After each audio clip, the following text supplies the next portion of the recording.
So hello everyone.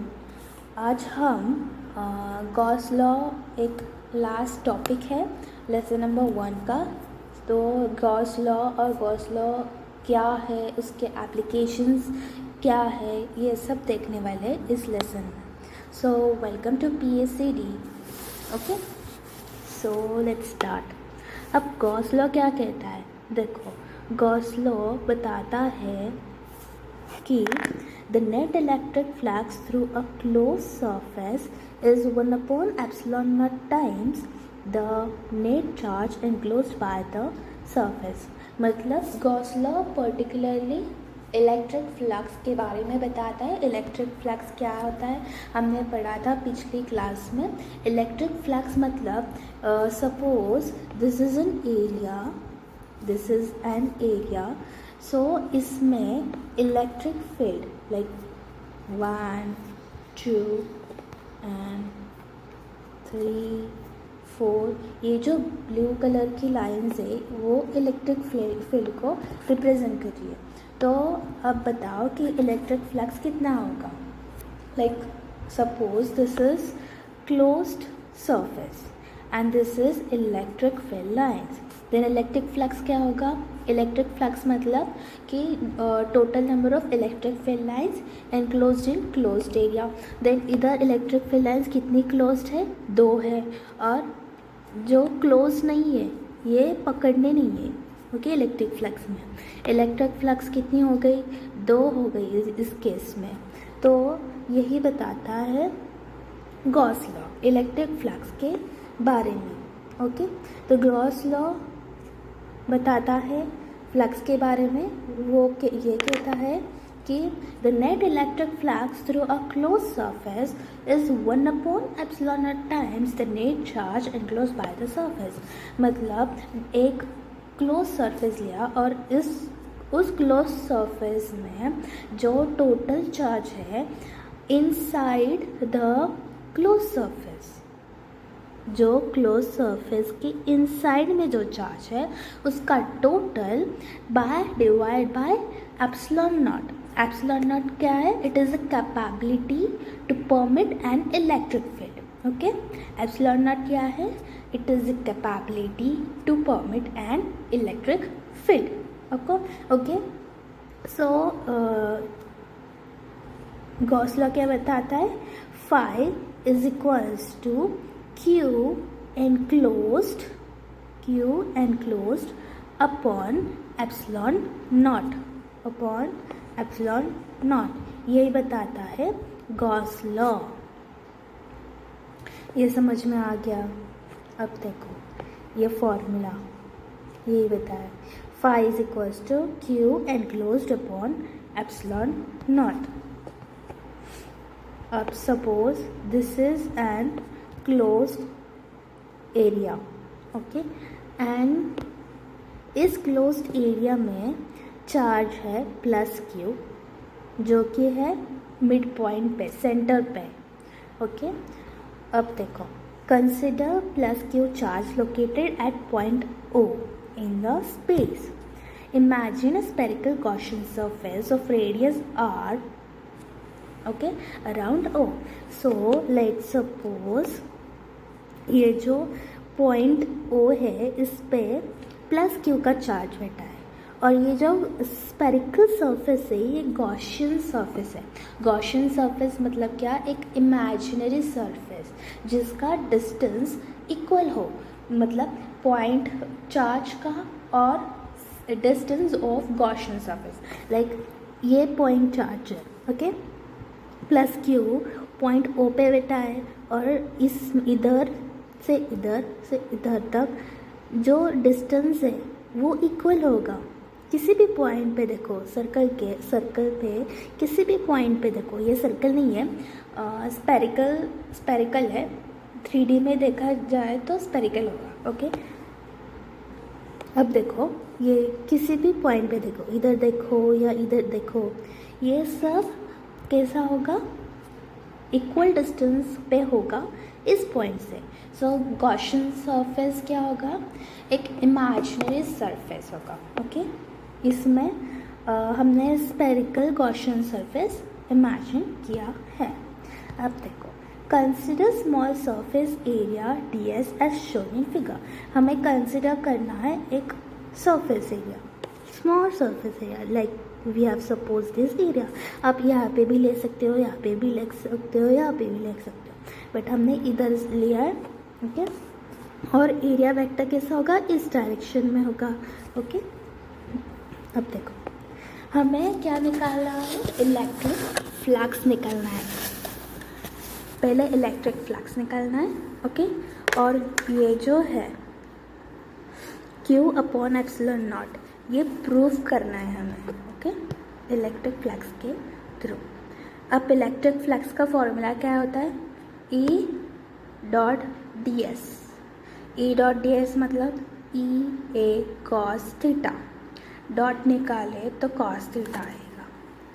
आपको पता है ना कि डॉट होगा तो कॉस थीटा आता है और क्रॉस होगा तो साइन थीटा आता है। ये वेक्टर्स में आप पढ़ोगे। ओके, मैथ्स में या फिज़िक्स में आपने पढ़ा होगा क्लास 11th में। ओके, अब देखो flux is equals to E D S cos X. इधर एक्स सपोज किया है, थीटा के अलावा एक्स भी सपोज कर सकते हैं, एक्स का कर सकते हैं, अल्फ़ा बीटा गामा कुछ भी। ओके, सो इधर हमने एक्स सपोज कर लिया है। अब देखो flux is equals to E D S cos 0 degree. तो कॉस 0 डिग्री कैसे आ गया, इलेक्ट्रिक फील्ड और एरिया वेक्टर 0 डिग्री होगा। अब देखो इधर हमने ये सरफेस लिया है, स्फेरिकल सरफेस, एरिया वेक्टर इस डायरेक्शन में है और इलेक्ट्रिक फील्ड पॉइंट क्यू की क्या होगी, हमने प्रॉपर्टीज़ में भी देखा था। इलेक्ट्रिक फील्ड पॉइंट क्यू की क्या होगी, like suppose this is point Q plus Q, sorry charge Q. Electric flux इस चार्ज क्यू की आउटवर्ड डायरेक्शन में होगी और ऑल डायरेक्शन में होगी, सभी डायरेक्शन में होगी, बट आउटवर्ड डायरेक्शन में होगी। तो अब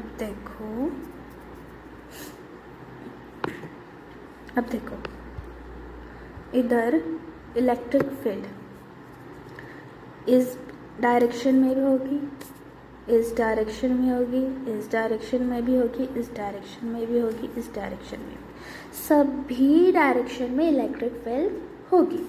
अब एरिया वेक्टर भी इस डायरेक्शन में और इलेक्ट्रिक फील्ड भी इस डायरेक्शन में, जो और थीटा कितना बन जाएगा, 0 बन जाएगा। देखो ना, इलेक्ट्रिक फील्ड भी इस डायरेक्शन में और एरिया वेक्टर भी इस डायरेक्शन में, तो इलेक्ट्रिक फील्ड की और एरिया वेक्टर के बीच में का एंगल कितना होगा, 0 होगा। ओके, इस स्फेरिकल सरफेस में कितनी फ्लक्स निकालती है ये देखना है। ओके, अब cos 0 डिग्री लिया तो cos 0 डिग्री की वैल्यू होती है 1। ओके, मैं इधर लिख भी देती हूँ, cos 0 degree is equals to 1।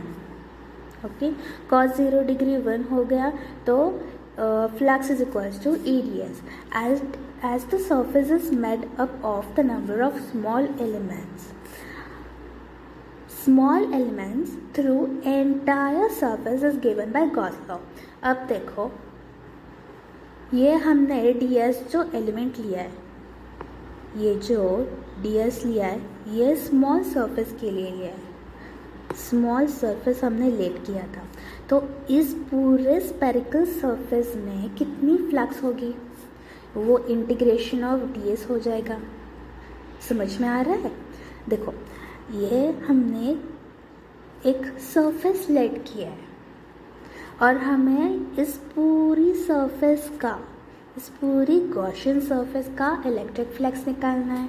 तो इलेक्ट्रिक फ्लक्स निकालने के लिए हमें पूरा सरफेस का एरिया भी चाहिए ना, तो इंटीग्रेशन ऑफ ds हो जाएगा। अब इंटीग्रेशन ऑफ ds क्या हो जाएगा, अब एरिया ऑफ स्फेरिकल सरफेस क्या होता है, एरिया ऑफ स्फेरिकल सरफेस का फॉर्मूला होता है 4 पाई r स्क्वायर। सर्कल का क्या होता है? सर्कल का होता है पाई आर स्क्वायर एरिया, और स्पेरिकल का होता है 4 पाई आर स्क्वायर। तो हमने पूरी सरफेस का फ्लक्स निकालना है, इसलिए इंटीग्रेशन किया है तो 4 पाई आर स्क्वायर आ जाएगा, ई एज इट इज़ आ जाएगा। ओके, देखो 4 पाई आर स्क्वायर। अब देखो, अब हम इलेक्ट्रिक फील्ड का फॉर्मूला आपको पता है। इलेक्ट्रिक फील्ड का फॉर्मूला क्या है? इलेक्ट्रिक फील्ड का फॉर्मूला KQ/R², और K क्या है? 1/4πε0। अब देखो, हम इधर इलेक्ट्रिक फील्ड का फॉर्मूला सब्स्टिट्यूट करें तो K मतलब 1/4πε0, K हो गया Q/R²,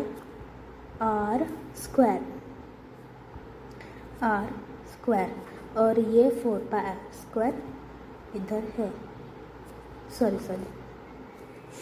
4 पाई आर स्क्वायर।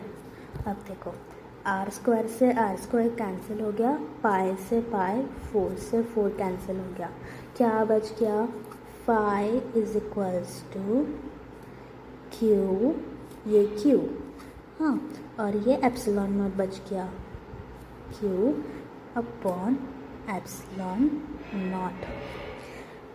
ये हो गया, ये फाइनल है फॉर्मूला, हमने देखा था ना। इधर देखो, Q flux is equals to Q enclosed upon ε0। इधर flux is equals to Q enclosed upon ε0। So हमने गॉस लॉ को प्रूव कर दिया। अब ये जो है, हम flux is equals to EA cos theta भी लिख सकते हैं, और flux is equals to Q/ε0 भी लिख सकते हैं। अब Q/ε0 किसने दिया, मतलब किस लॉ से प्रूफ हुआ? गॉस लॉ बताता है। अब गॉस लॉ का एप्लीकेशन देख लेते हैं। अब देखो, electric field due to infinite long straight uniform charged wire. अब हमने इधर एक surface long straight charged wire हमने लिया है। देखो, uniform long straight charged wire, ये प्लस Q का है, प्लस चार्ज का है। ओके, और हमने गॉसियन सरफेस लिया है। गॉसियन सरफेस सिलेंड्रिकल होगा, क्योंकि सिलेंड्रिकल क्यों होगा? देखो, हम ये सरफेस लेट किए तो इधर से डिस्टेंस इक्वल होगा, ये सरफेस लेट किया तो इधर से डिस्टेंस इक्वल होगा, ये सरफेस लेट किया तो इधर से डिस्टेंस इक्वल होगा। समझ में आ रहा है? ये सरफेस लेट किया तो इधर से डिस्टेंस इक्वल होगा। ओके, सो हम लॉन्ग स्ट्रेट वायर के लिए सिलेंडर गॉसियन सरफेस इमेजिन करते हैं। पॉइंट चार्ज पे स्फेरिकल सरफेस इमेजिन करते हैं। अब देखो, हमने long straight uniform charged wire लिया है। ओके, सो हमने इमेजिन किया एक सिलेंड्रिकल गॉसियन सरफेस। हमने अब एरिया वेक्टर इमेजिन करना। एरिया वेक्टर 3 बनेंगे, एक टॉप पे, एक बॉटम पे, और एक सरफेस पे। इधर लिए या इधर लिए, ये सब जो सरफेस है, साइड का जो सरफेस है सिलेंडर का, वो हर तरफ सेम होगा। मतलब हमने इधर 1, 2 और 3 सरफेस लिए। टॉप का DS1, बॉटम का DS2, साइड सरफेस का DS3। ओके, और हमने ये गॉसियन सरफेस L लेंथ का सपोज किया है। हमने ये सपोज किया है, देखो किधर गया, हाँ. Consider a cylindrical Gaussian surface as shown in figure. Consider surface element ds1 and ds2 at the top and bottom as shown in figure. Okay. अब हम देखते हैं, फ्लक्स निकालना है हमें. ओके, पहले फ्लक्स निकालना है और इलेक्ट्रिक फील्ड का फॉर्मूला निकालना है. Electric field due to infinitely long straight uniformly charge wire. अब देखो, फ्लक्स निकालना है. तो फ्लक्स हमने एक क्वेश्चन किया था पिछले से पिछले वीडियो में. एक हमने क्यूब का क्वेश्चन किया था, टोटल इलेक्ट्रिक फील्ड का निकालना था, नेट इलेक्ट्रिक फ्लक्स निकालना था. तो इधर नेट इलेक्ट्रिक फ्लक्स निकालना है पहले. तो अब देखो, फ्लक्स वन क्या आ जाएगा, E dot D S one. हम डॉट को निकालें तो कॉस कितना आ जाएगा, कॉस. अब देखो, इलेक्ट्रिक फील्ड इस डायरेक्शन में होगी, आपको पता है ना. अब देखो, इसका इलेक्ट्रिक फील्ड पॉजिटिव क्यू का हर डायरेक्शन में होता है, तो इसकी इलेक्ट्रिक फील्ड इस डायरेक्शन में होगी और ds1 वेक्टर इस डायरेक्शन में है. एंगल कितना बन गया, 90 डिग्री बन गया. तो इधर कितना हो जाएगा, cos 90 डिग्री आ जाएगा. cos 90 डिग्री 0 होता है, सो फ्लक्स वन कितना आ जाएगा, 0. ये 0 हो गया तो पूरे का 0 बना डालेगा. ओके, तो फ्लक्स टू देखो, फ्लक्स टू ds2 का पहले लिख लेते हैं. Flux two is equals to E dot E ds2 cos. अब इलेक्ट्रिक फील्ड और एरिया वेक्टर का एंगल देखो, इलेक्ट्रिक फील्ड इस डायरेक्शन में है, ds2 इस डायरेक्शन में है, फिर से 90 बन जाएगा. Okay, so flux two is equals to cos 90 degree हो जाएगा तो 0 बन जाएगा. अब फ्लक्स 3 देखो, फ्लक्स 3 क्या बोलता है, फ्लक्स 3 बोलता है ई ds3 cos. इलेक्ट्रिक फील्ड और ds3 वेक्टर का एंगल कितना है. अब देखो, इलेक्ट्रिक फील्ड इस डायरेक्शन में है, ds वेक्टर भी इस डायरेक्शन में है, तो 0 डिग्री बन जाएगा. 0 डिग्री मतलब cos 0 की वैल्यू होती है 1, मतलब फ्लक्स 3 आ जाएगा ई ds3. ये 1 बन जाएगा. ओके, अब देखो, net electric flux is equals to flux 1 plus flux 2 plus flux 3. Flux 1 0 है, फ्लक्स 2 0 है, फ्लक्स 3 आ जाएगा ई ds. अब देखो, 1 मिनट में एक पेज ऐड करती हूँ इसमें. ओके, सो मैंने ऐड कर दिया. अब देखो, अब हमें क्या निकालना है, अब हमें निकालना है इलेक्ट्रिक फील्ड. अब देखो, हमने पिछले अभी देखा था, पिछले सेक्शन में ये देखा था, अभी देखा था. इधर आ जाओ. अब हमने क्या किया था, इधर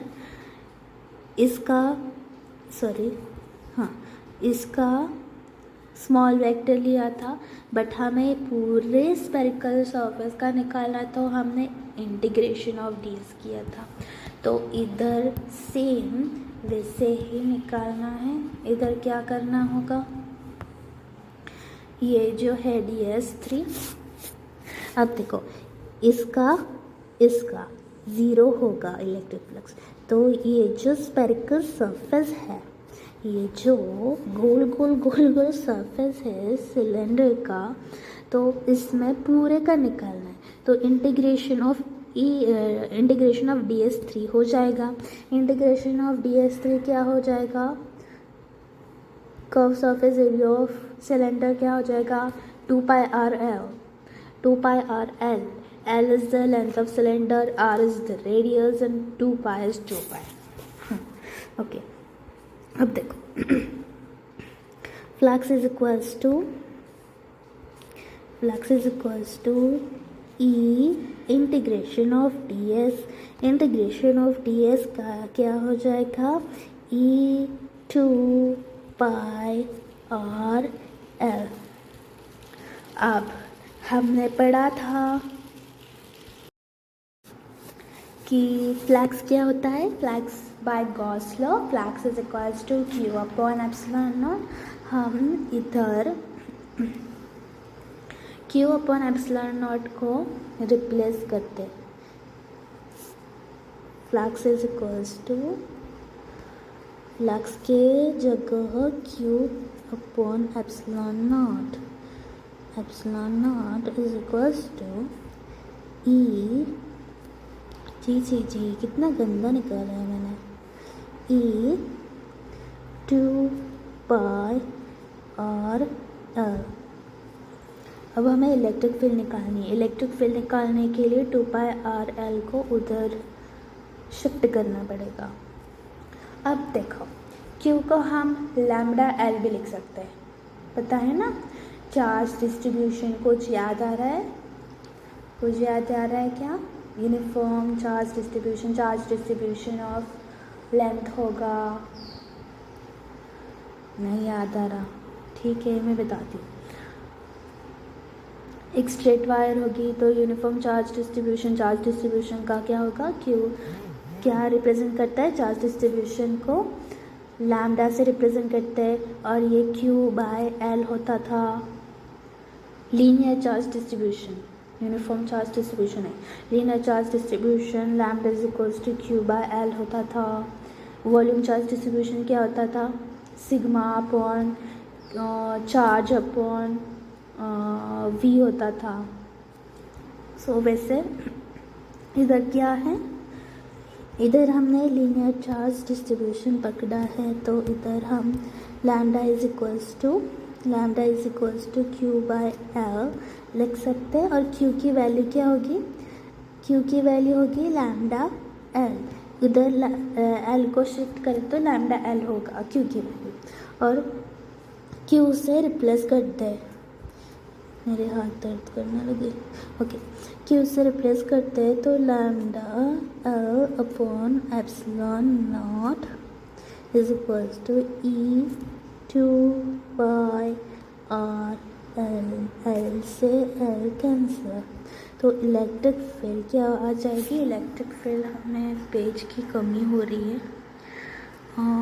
एक मिनट. अब देखो 2πr को इधर शिफ्ट करते हैं तो lambda upon 2π epsilon naught r बच जाएगा. ओके तो इधर हम लिख देते हैं E इज इक्वल्स टू क्या था lambda upon 2πr epsilon not. यही था ना. 2πr को इस साइड शिफ्ट कर दिया तो 2πr एप्सिलॉन नॉट. हाँ सो ये बन जाएगा इलेक्ट्रिक फील्ड का फॉर्मूला. अब इतना ही है इसमें. Electric field due to infinite long straight uniform charged wire. Uniform charged wire होगा तो इलेक्ट्रिक फील्ड कितना आ जाएगा. इलेक्ट्रिक फील्ड आ जाएगा lambda upon 2πr epsilon not. एक मिनट में पानी पी के आती.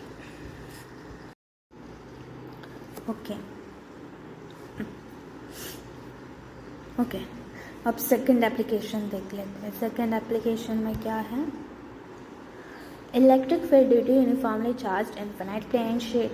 पहले हमने क्या देखा था इन्फिनाइट वायर का देखा था. अब इन्फिनाइट प्लेन शीट का होगा तो क्या होगा इलेक्ट्रिक फील्ड. अब देखते हैं. अब देखो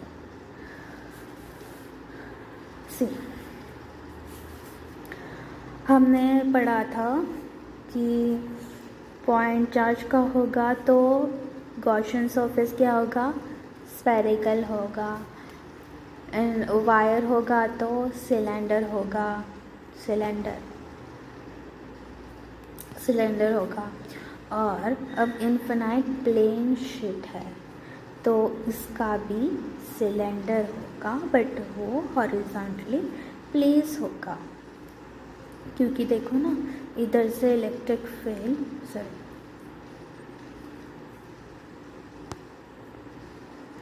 इधर से इस पॉइंट से इलेक्ट्रिक फील्ड सेम होगी, इस पॉइंट से इधर सेम होगी, इस पॉइंट से इधर सेम होगी।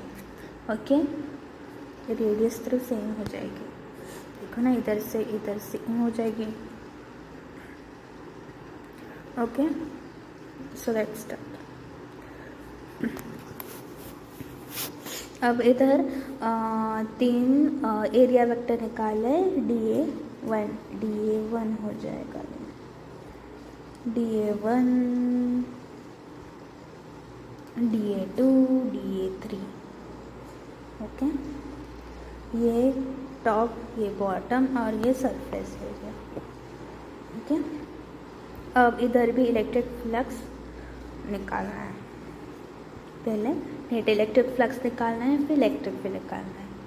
मैं बहुत स्लो हो गई हूँ क्या, फास्ट कर दूँ? ओके, सो ओके देखो, consider infinite large thin plane sheet of a charge with uniform surface charge density. Consider a cylindrical Gaussian surface of a cross-section area as shown in figure. The cylinder cuts through sheet and encloses the charge Q upon epsilon naught. Q is equals to sigma A.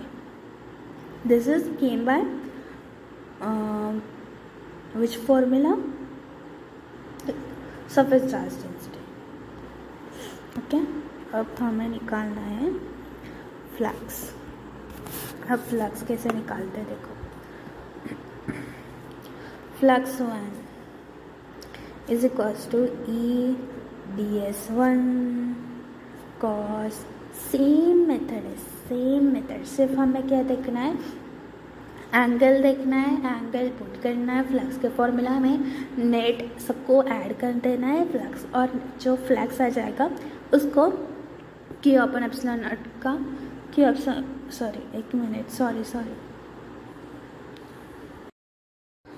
Sorry देखो मैं क्या बोल रही थी, सब add कर दिया net electric flux, तो जो इलेक्ट्रिक फ्लक्स होगा नेट इलेक्ट्रिक फ्लक्स उसको Q upon epsilon not times equal कर देना है और फिर इलेक्ट्रिक फील्ड निकालनी है।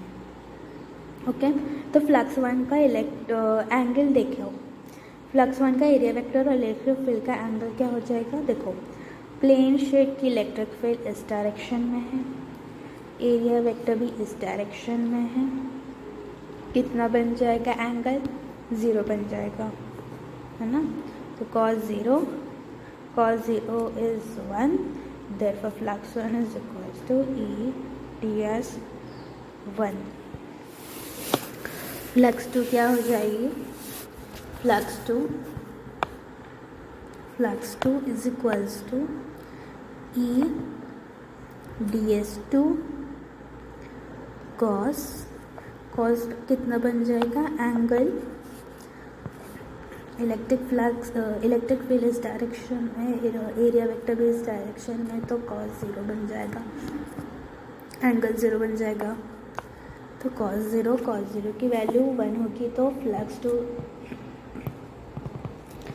2 बन जाएगा E ds, cos 0 डिग्री 1 हो जाएगा।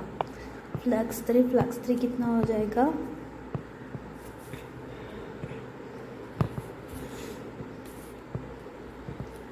E ds3 cos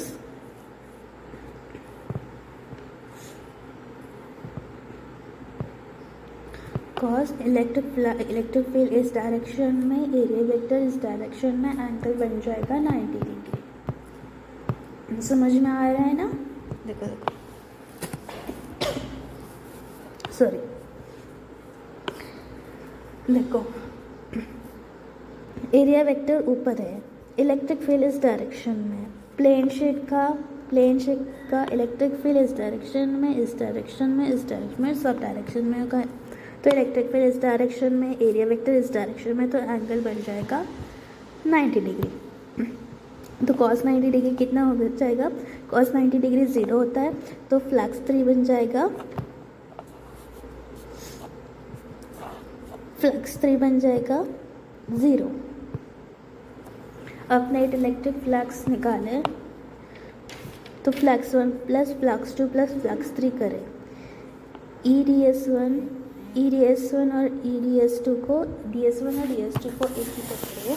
तो like suppose D S one is equals to D S one that is equals to A. कि देखो ना, ये जो है ये सरफेस और ये सरफेस इक्वली होगा, क्योंकि इसका भी आर रेडियस है, इसका भी आर रेडियस है, तो एरिया जो होगा वो इक्वल हो जाएगा। तो हमने ए सपोज कर दिया है, तो ई ए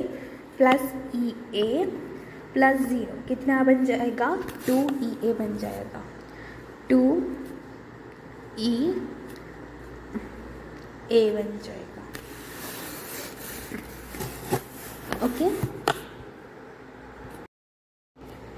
तो हमें इलेक्ट्रिक फील्ड निकालना है, तो इलेक्ट्रिक फील्ड इसे निकालेंगे, फ्लक्स को Q upon epsilon naught put करेंगे, Q upon epsilon naught that is equals to 2EA। Okay, अब देखो ये 2 और A को उस साइड में भेज देंगे तो इलेक्ट्रिक फील्ड आ जाएगा। Electric field is equals to Q upon 2A epsilon naught. अब देखो क्या Q अपॉन A को याद आ रहा है, Q upon A sigma Q upon A को याद आ रहा है, Q अपॉन A हमने देखा था इधर, Q अपॉन A इधर इसको डिनोमिनेटर में नहीं ले तो सिग्मा हो जाएगा। सिग्मा क्या है? Surface charge density. हाँ, तो surface charge density Q upon A को सिग्मा से रिप्लेस करते हैं, तो sigma upon Q upon A हो जाएगा, तो 2 एप्सिलॉन नॉट नीचे बच जाएगा। तो इलेक्ट्रिक फील्ड कितनी आ जाएगी? इलेक्ट्रिक फील्ड आ जाएगी E is equals to Q upon 2 epsilon naught. ये हो जाएगा किसके लिए? प्लेन शीट के लिए हो जाएगा। वायर के लिए कितना था? E is equals to lambda upon 2 pi r epsilon not.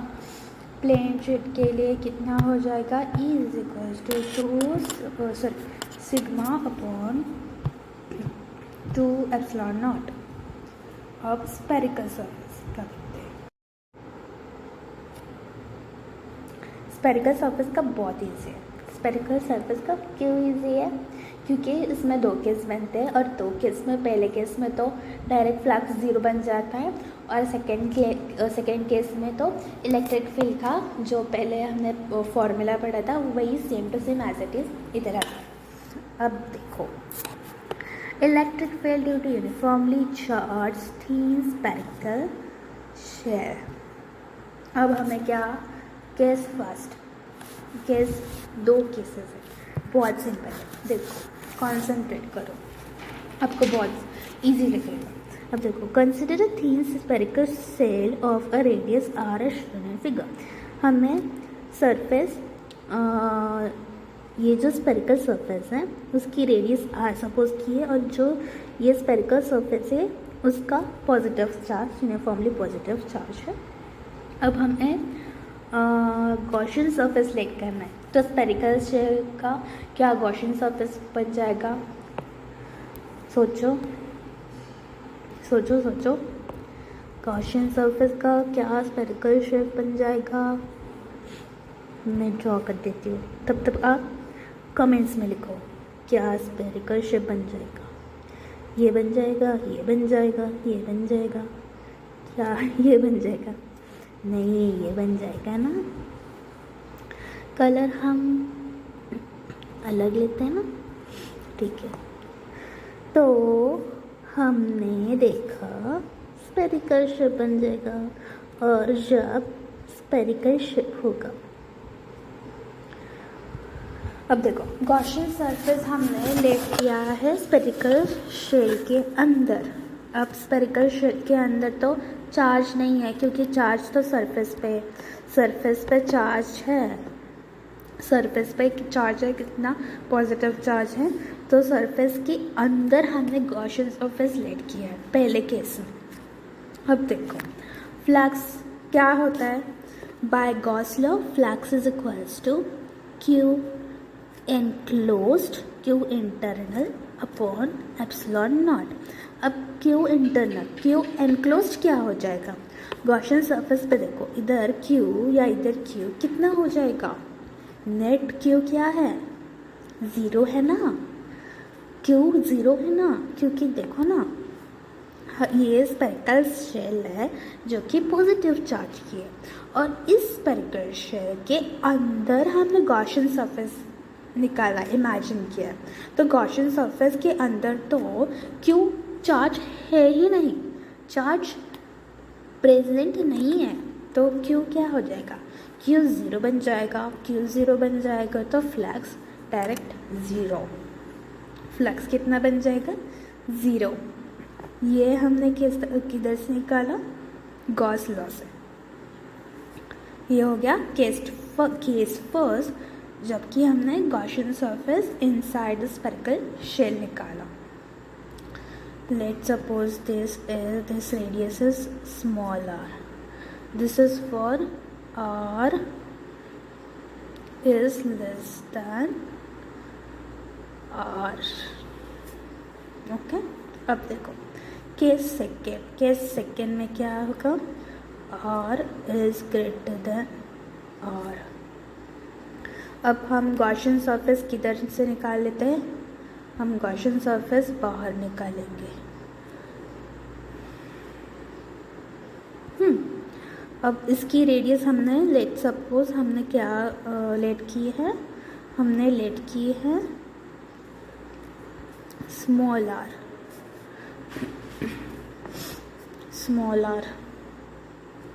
Okay, अब फ्लक्स निकालो, फ्लक्स कैसा आएगा, सेम जो पहले हमने प्रूव किया था ना कि अपन एप्सिलॉन नॉट, सेम वैसा ही हो जाएगा। अब देखो, अब हमें एरिया वेक्टर सपोज करना है, एरिया वेक्टर तो सेम होगा हर जगह, तो एरिया वेक्टर हम इधर सपोज कर लेते हैं DA। ओके, तो फ्लक्स कितना बन जाएगा, flux is equals to EDA। Cos कितना होगा, कॉस 0 डिग्री होगा ना, नहीं पता, कैसे नहीं पता, देखो मैं समझाती हूँ। देखो कॉस 0 डिग्री कैसा होगा, देखो ये चार्ज है, चार्ज तो हर तरफ इलेक्ट्रिक फील्ड भेजेगा, बट परपेंडिकुलर होना चाहिए सरफेस में। प्रॉपर्टी में हमने देखा था perpendicular through the surface electric field originate करता है। तो इलेक्ट्रिक फील्ड भी इस डायरेक्शन में है, इलेक्ट्रिक फील्ड भी इस डायरेक्शन में है, और एरिया वेक्टर भी इस डायरेक्शन में है। तो कॉस 0 डिग्री बन जाएगा, तो कॉस 0 डिग्री बन जाएगा 1, तो फ्लक्स होगा EDA। अब DA को हमें फिर से क्या करना पड़ेगा, इंटीग्रेट करना पड़ेगा। EDA को हमने इंटीग्रेट किया तो क्या बन जाएगा, फ्लक्स इज इक्वल्स टू